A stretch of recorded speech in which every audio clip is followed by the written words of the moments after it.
This map is put together using data from the Eviction Lab at Princeton University. It's a scorecard of sorts to show how well each state protects its renters from eviction. California scored somewhere in the middle.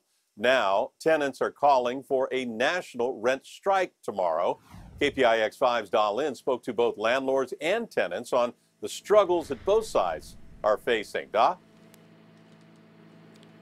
Right, renters say if they can't work, they can't pay. That's why they launched that National Day for Strike. They're hoping to put some pressure on elected leaders to come up with a solution. Come on.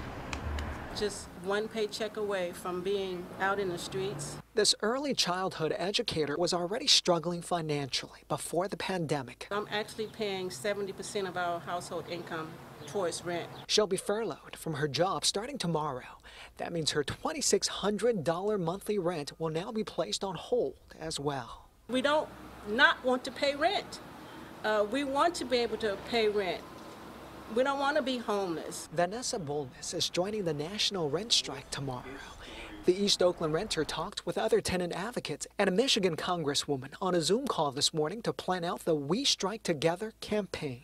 This movement is not really geared towards the mom and pops because we do understand the situation they're in. That's why we're asking for mortgage and rent forgiveness. But landlord Guy Blue worries if the government doesn't step in, he and other small landlords are left to carry the burden. At this time, we don't know if we're going to get any rent May 1st. His Oakland tenant in April couldn't pay the full amount. They worked out a partial payment. Landlords are people too. We're not all rolling in dough.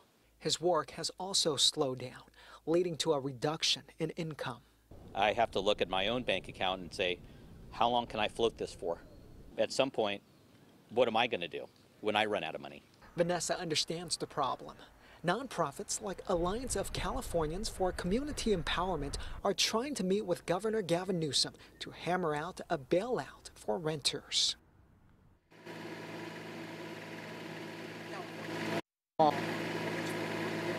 And a moratorium on eviction, but a lot of folks say that just gives them a lifeline for a few more months. They still have to pay on the back end.